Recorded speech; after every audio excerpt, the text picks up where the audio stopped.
You made me cry when you said goodbye. Ain't that a shame? My tears feel like rain. Ain't that a shame? You're the one to blame. You broke my heart when you said we'll part. Ain't that a shame? My tears feel like rain. Hey, Art Fein here, Art Fein's Poker Party, coming from Hollywood with a good guest, Jim Dawson. Hello, Art. How you doing? Good to see you. You too. And we're here to do a tribute to somebody because he's alive. In other words, Not too many of those left. Right, there's not too many people that I like alive left. And also, you do tributes after they die. Right. So why would we wait till Fats Domino dies when we could talk about him right now? And then you could run out and see him wherever he's appearing. Fats Domino didn't appear in California for about 30 years or something like that. Right. Until 85. And then he was on a tour with Ricky Nelson, his fellow Imperial artist. That's right. Actually, that Imperial artist thing is an interesting story. Let's get into it. But let's take this is kind of like the Ralph Edwards thing. This is your life, Fats Domino, but he's not here. Yeah. I'd like to say that Fats is the greatest, and they call me the Fat Man, and they did, and they still do. His first record was called The Fat Man, and if you listen to oldies radio, you know that he made one record only, and that would be Blueberry Hill, which incidentally was part of a trend at that time when the managers and owners of record labels wanted their artists to record songs, but they weren't really comfortable with this new stuff that was coming out, so they had them record old standards that were familiar from their childhood. From the 1920s. Just like any producer today will say, what is this crap you're doing? Play Satisfaction or something, so I can be... Well, also I think they were hoping to appeal to mom and pop too, because mom and pop had money to burn. So do we know that Blueberry Hill was any kind of big hit for anybody? Oh, yeah, it was a standard. It was a standard from the 1920s. I can't think of the original. But it wasn't a standard like Alexander's Ragtime Band or something that really kept going throughout the ages. I think between the 20s and the 50s, I don't think it had much of a life. But what do I know? Yeah, I'm not sure. I don't have much of a life now, so and nobody's going to care 50 years from now, certainly. But let's talk about the Fat Man. This is just rocking out of the box. Fats Domino's first hit. It doesn't mention a chart position for the pop records. Yes, it does. I don't think it charted pop, though. A lot of his early stuff did, but the Fat Man, it tells it all. It's so great. It's so powerful. Do you think this might be the first rock and roll record? Well, I listed it as a possible first rock and roll record, and of course, where did you list that? In my book, What Was the First Rock and Roll Record? If I want to look for your book... And it was taken from Junko Blues. If I want to look for your book, What Was the First Rock and Roll Record, is it listed under Dawson first or Probst? My name first, Jim Dawson. Dawson and Probst, great book. Lists 50 possibilities of what was the first rock and roll record. Right. And we're not advocating that you buy it because this is public access, so take it out of the library or download it off of Napster. You don't have an album of it, do you? No. Okay, then you'll have to take it out of the library. But some other people actually have set up web pages where they've got just about every song in the book. Is that right? Yeah. Because that's one of the horrors of books about music, is that especially horrible about your book, is that there's really obscure, interesting old records that who can get them? Rhino was, we had talked when the book was coming out, and they were thinking about doing a companion CD, but for some reason, the money crunchers or the bean counters there nixed it. Oh, some bad people. Yeah. Some bad people nixed it, but a great book. Anyways, Fats Domino, the Fat Man, this rocks like mad. And good song. Let's listen to Fats right now, coming out of the box in 1949. That was a long time ago, wasn't it? Oh, sure was.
I could probably do that voice. Wow, wow, Wow, wow. wow, wow. That was also copied by Clarence Frogman Henry a few years Right. later. Willie Egan also did wow, wow, wow, wow. Based on Fats Domino, of course. Well, yeah.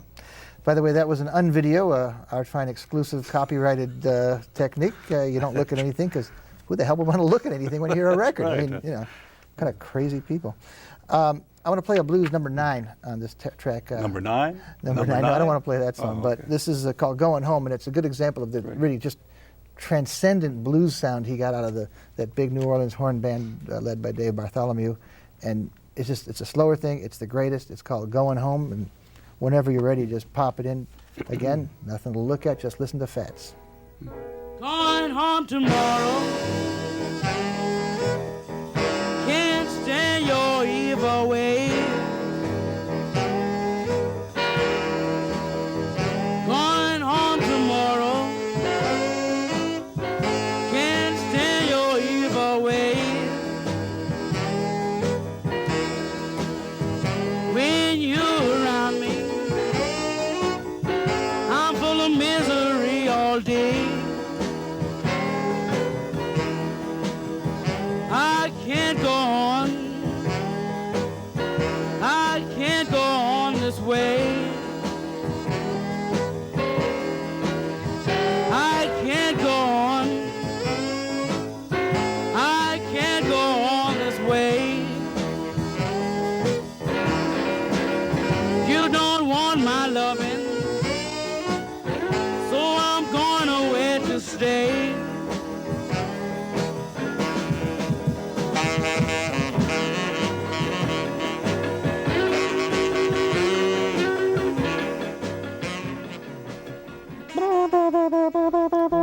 Who would that be? Do you have an idea? Herb Hardesty, probably. Yeah. Yeah. Well, Lee Allen was in that band, too. Or but it could be Lee Allen, yeah. great blues from Fats Domino, our featured artist tonight. We got other things to talk about when we get up to 1957, but that going home was from 1952. Jumping ahead a year. Jumping ahead, yeah. We got in a row, we're going to have my 2 favorite Fats Domino records. This thing, Please Don't Leave Me, number 13, it's just the most rockin', powerful Domino record I ever had. I mean, he's always a good medium tempo guy. Yeah, but this is where he really started to rock and roll. This might be the first rock and roll It record. could be. You have a book about that, don't you, Jim? All right, Please Don't Leave Me. And I discovered this on like a 1975 compilation of Cooking with Fats that it was lost somewhere in the past. Well, that's a funny thing. You know, Fats really had 2 careers. He had his rhythm and blues period from 1950 to about 1954 or 55. Then he started having pop hits. Yeah. And Imperial started putting out all these Fats Domino albums, and so of the new late 50s stuff hits. with all the female vocal groups in the background and all this stuff, and they would put these great old songs in as filler, as album filler. So that was the Crown Records technique, also putting garbage they had left over in them, and it was often great. You know, the 2 Paul Anka songs that were from Canada, and then 10 Johnny Guitar Watson songs, and they think they're cheating us. All right, let's go. Please Don't Leave Me, kind of 13, 1953. Absolute. We'll turn it up real loud at home. It's just unbelievable if you have one of those quad systems.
Now here's a funny thing. You probably think, oh, that I'm infallible, right? Yeah. Of course, naturally. Yeah.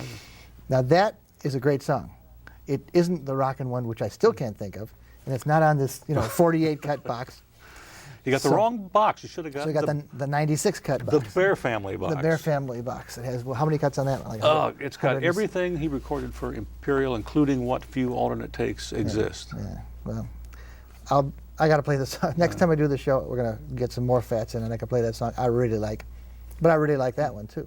Well, one problem. I don't know this box here, but a lot of times when they repackage some of these this old material, they do it wrong. They frequently. In some cases, for example, in the mastering process, they would speed the things up, and that happened quite frequently. You mean in the original singles? Yeah, on the singles. When they went back in 1957, they would say, "Let's punch it up a little bit." Yeah, mainly because sometimes by speeding it up, you added more excitement. But also the studio down there in New Orleans tended to have sort of this flat sound, and they would add echo to it to kind of punch it up. Mm-hmm. And that was fairly common with just about everything that came out of Matas's studio in New Orleans. Yeah.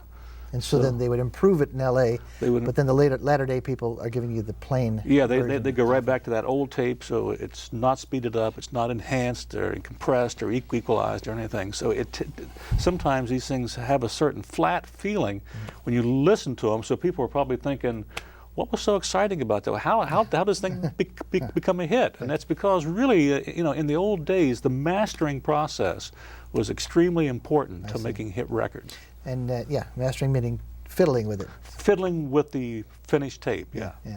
All right, let's go to 24, which is definitely the right song. Okay. And definitely one of my two favorite Fats Domino records, and it's Blue Monday. What a song. I mean, great song. This is this powerful beginning in Fats Domino. Once again, tribute to Fats because he's alive. And it's a non-video because why look at anything. That's Fats right. Domino, 1955, Blue Monday.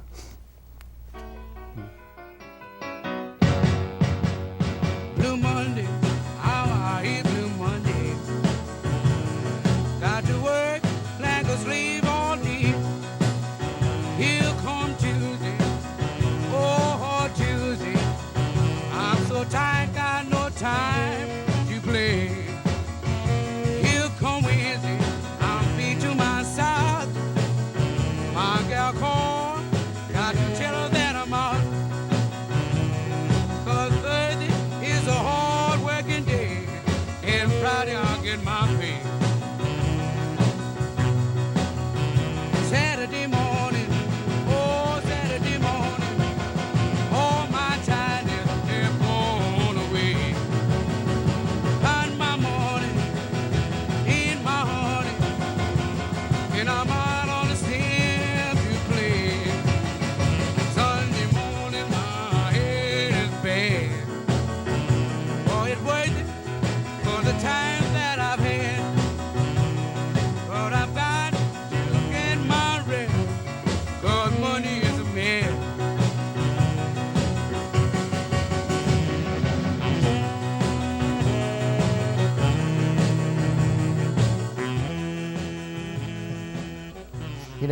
Mumbles. Mumbles they called Fats. I mean, he's speaking he's enunciating, I think, into the mic, but all my tightness has gone away. Well, yeah, my tiredness I think it's tiredness. It could be, but it's that New Orleans dialect, which can be kind of, the great thing about 50s rock and roll was half the time you couldn't understand the words, and it didn't make any difference, and people would just make up their own. So, Yeah, well, that's a great one. That one also, I think a lot of people didn't know the name of it because Saturday Morning was the hook. Oh, Saturday yeah, morning. that's right. Give me that song, Saturday Morning, will you? Saturday morning.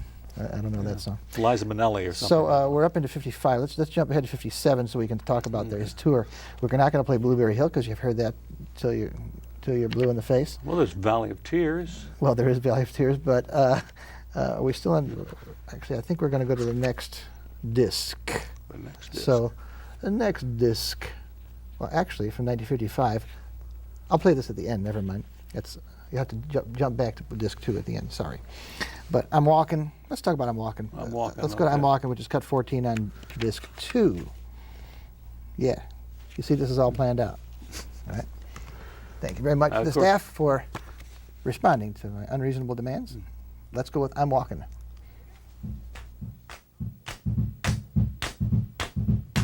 I'm walking. Yes, indeed, I'm talking. But you and me, I'm hoping that you come back to me. I'm lonely as I can be. I'm waiting for your company. I'm hoping that you come back to me. What you gonna do when the well run dry? You gonna run away and hide. I'm gonna run right by your side. For you, pretty baby, I'll even die. I'm walking. Yes, indeed, I'm talking. But you and me, I'm hoping that you come back to me.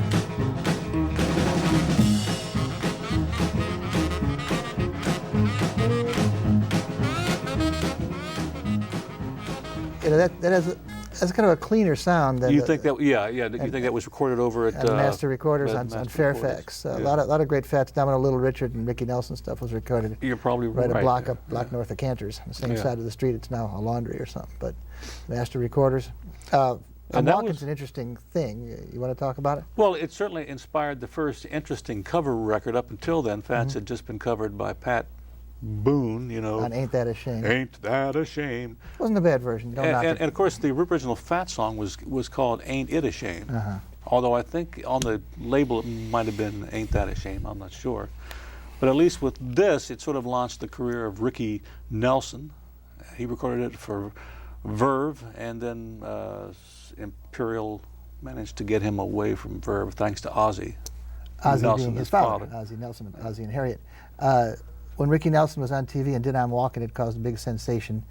A big Ricky mania started overnight, and they sold somehow they sold jillions of records at Verve and let them go at the same time. We don't know. I don't know what the machinations are there, but I'm sure it must have been a bad contract, or they probably just thought let's just do this as a record, as a favor or something like that. And, so, anyways, he went to Imperial Records, and one of the significant things about him going to Imperial was that he went in one day, and a guy named Bob Luman was auditioning with his band from Louisiana. With James Burton on and guitar. Ricky said, I like that band. Tell that guy to go home. And Bob Luman went home, and Ricky got this band with James Burton, great, who had already been lead guitarist on Susie Q with Dale Hawkins. Right. He was really doing some fine work, and he became one of the more famous guitarists in rock and roll history, starting with Ricky, I guess, starting with Susie Q, actually. Yeah. And then going on to join Elvis in the 60s, maybe, or no, certainly in the 70s. 70s, yeah. And before that, when Ricky recorded his first cuts, he was basically recording with some of Fats's people, like Earl Palmer was on drums. Oh, really? He had already. And that's, not that we want to talk about record labels much, but Imperial then got a guy to copy one of its own artists, who just copied one of its own artists. A very unusual situation.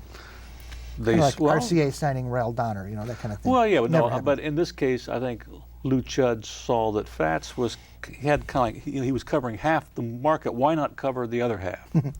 And Ricky certainly did that. This thing that doesn't have my favorite song on it also doesn't have a disc indicator. Go to disc 3 now, please. Well, you're saying that in 1957 that there's a gigantic, unbelievable all-star tour. The tour, considered to be, if you're a rock and roll aficionado, the greatest rock and roll tour of all time. It was throughout the late summer going into the fall of 1957. Fats was the headliner. You had, Frankie Lyman, Jerry Lee Lewis, the Everly Brothers, Buddy Holly and the Crickets, McFadden, I think, Laverne Baker, I think, was on there. Yeah, And Eddie Cochran joined the tour at one point. So you had all this talent. And I was reading something where during I think it was an 80-day tour, and during that time, you had all these people on the tour who were each one was in the top 10. Wow.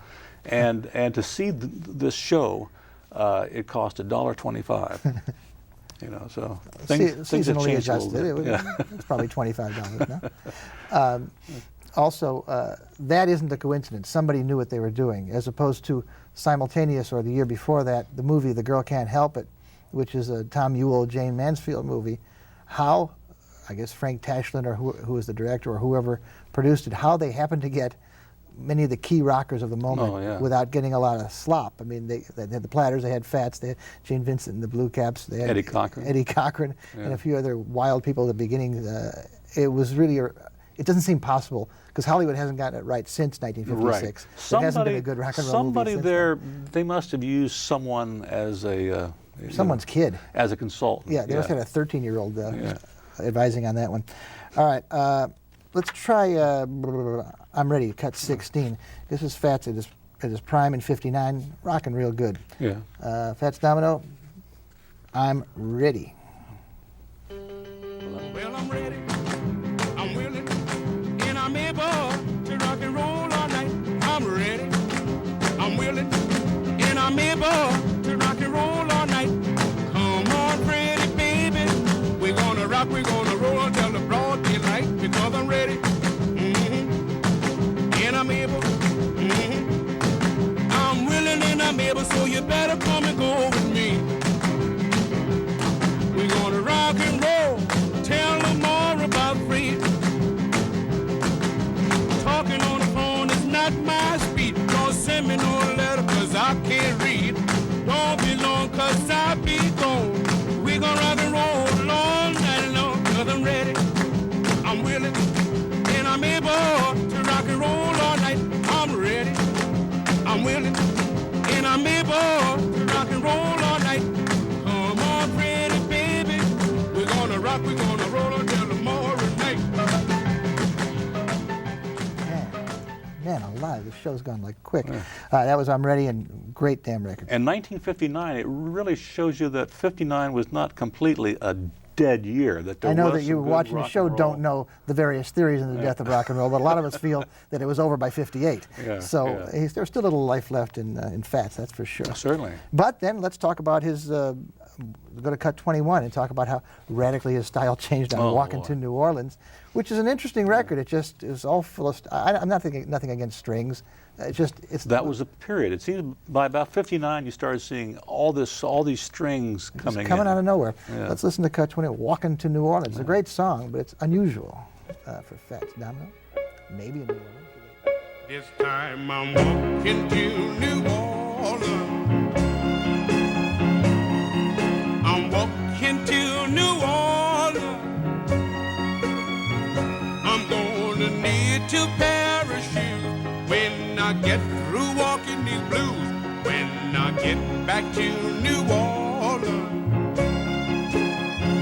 I've got my suitcase in my hand. Now ain't that a shame? I'm leaving here today. Yes, I'm going back home to stay. Yes, I'm walking to New Orleans. You used to be my honey.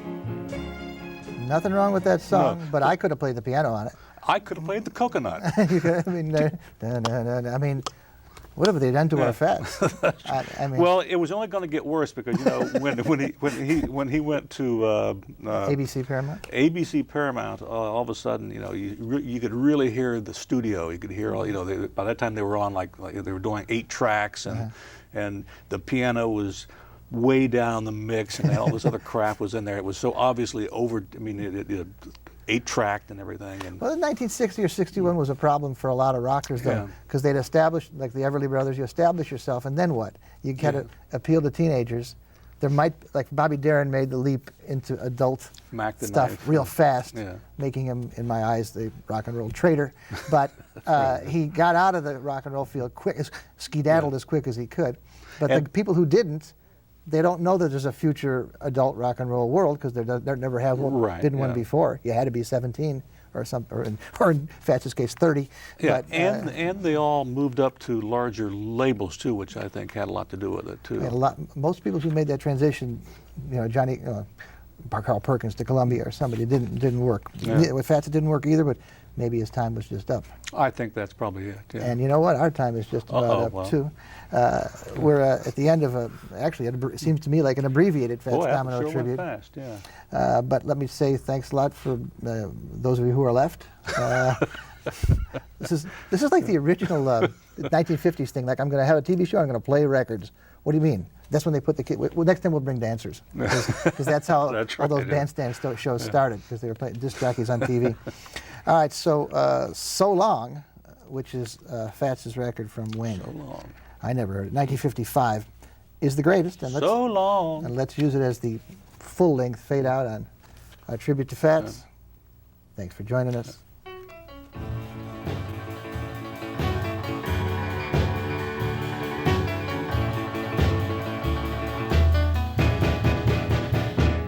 So long, don't know where I'm going, but so long, you know you done me wrong. So long, because I know I'm all gone. Goodbye, please tell me why. Goodbye, you always make me cry. Oh, why? Why you never say